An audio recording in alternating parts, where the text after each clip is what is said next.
There's a lot of pressure being head of PLG. There's sales pressure, building the product, experimenting, communicating, and getting buy-in. How do you deal with this? Hey, it's Gary, 3 times head of growth. Today, I reflected on the entire journey as the head of PLG. So I'm happy to share with you my 4 success factors. So when we launched our PLG initiative in 2022, um, really stepped into this with more questions because it was, yes, there was a lot of PLG content floating around, but wanted to find some like practical, battle tested, like in the trenches story and advice. And those were not easy to find. And also on top of that, just because you know some of the concepts of PLG doesn't mean how you apply it to your problem, to your solution, to your industry, to your software. That's going to be quite different. So one of the earlier realization is that, hey, we could just make the product PLG ready. We just need to make it freemium. We just need to make the onboarding. And really, that's really just half the equation. Like just simply optimizing the product for self-service, what you think just onboarding is self-service. Yes, maybe you can get some people signing up and using the product, but it's more than that. And a lot of the challenges is in the conversion. Like, how can you turn those free users? Fine, you got all these people to come in, but how do you turn those free users into paying customers? And that's really a balance of like, can you show enough value in the free tier so that they're willing to continue to invest? If customers and end users feel like, okay, it's a free tier, but there's so much limitation, they're not willing to continue to invest and try and learn your software. And is the advanced premium features worth upgrading for? Like, okay, are you giving too much away? And like, how do you constantly shave that down and figure out how do you get those upgrades? And you got to understand specific industry and specific customers with knowledge and understanding of your type of software. Where do they stand in all of this? And can you create pay conversion strategies and paywall mechanisms to get hand raisers and product qualified leads? I'm going to talk about the 4 critical success factors on applying to PLG. So first, you have to have a revenue first mindset. We're not selling open source software here. We're just selling SaaS. And the freemium aspect of it, or the free aspect of it, is really just to get people in the door and experience it. So based on my real life experience, PLG is not just an innovation feature. Like the organization might feel that way, or some folks in the team, on the engineering team might feel that way, but it's really an operational strategy to create this self-sustaining flywheel. And you got to generate those revenue from premium conversions, get those upsells, and then you can reinvest those revenue back to product improvement. And from those product improvement and better discovery and better user experience and self-serve documentations and interactive videos, and then you can get more virality and word of mouth. People kind of feel reassured. Customers feel like this is a great software. It has everything I needed, and they're letting other folks know. And that would create more sign up, which lead to more upsells. And then the cycle repeats. So if you take some of those growth courses on Reforge, you will know that it's all about making this flywheel. And not only that, creating a fast generating flywheel, more upsells, more reinvestments, more investments into the product experience, ease of use, discovery, self-serve experience. That will increase more likelihood of growing more upsells and growing more word of mouth virality.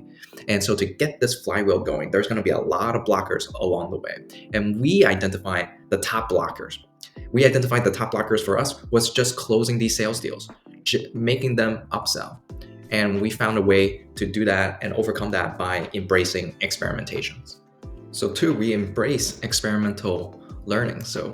And success in PLG really require a lot of those experimentation, and not just experiment, but rapid experimentation on product experience, on the marketing funnel, on sales and sales pitches. Yes, you can win half the battle, which is, hey, you can get the people in the door, you can get them to sign up, you can get them to try the product, you can get them to kind of activate, but what about the percentage of customers that cannot activate? Why is that? What should be our user journey? Why aren't some customers activating? What should we teach them for them to set up and to get them on board first? And then the customers who do activate and retain, why don't they buy? Is it because our premium packaging is not enticing? Is it because our pricing is too high? Are we not getting in front of their decision makers? How do we identify all this? And we discover that we need to test all of this. And we found that the most successful way to do this is through a superhuman onboarding call, which I talked about many times. And the process is just a 30-minute call. We give the customer access to the product. And as they experience the product, experience the software, during that time, I'm just asking them questions, asking them discovery questions. Who is making the decision here? What are some things you're considering regarding to buy this software? What do you think you need? What do you need help with? How can we guide you?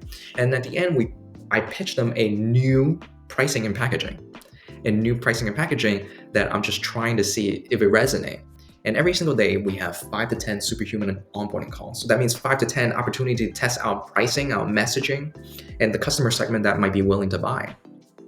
So even though we're offering a freemium product and we're hopping on a call, our ultimate goal is to sell. And so we're really focused on trying to understand the champions, like the influence of the buying decision, and by conducting these sales call with our customers. And when you have all of this rapid experimentation, you really need to communicate to the company, to the team. And because communication and transparency is what gets you the buy-in. And so you have this rapid learning experimentation. You got to get the organization to continue to buy in and support the PLG effort. So we focused on sharing a lot of those tractions and those trends and those learnings and the wins and the losses. We were very transparent about the losses, things that didn't work, and keeping the whole organization informed about the PLG progress, that it's not going to work. And there's a lot of times that it's not going to work, but through the rapid experimentation, we're finding out, and we're going to have some wins in a pool of losses, but those wins is going to become a big, gigantic success for us to generate revenue. And so we're building trust with these honest reporting for both success and failure. And because our PLG teams touch every part of the organization, from engineering to sales to design to customer success, and not all relationship is going to be easy, or like not everyone's will buy in or will have a supportive relationship with the PLG team. So transparent communication and around learnings and tractions get the leadership to continue to buy in, and reassure some of the colleagues that them continue to invest their time and supporting us is the right thing.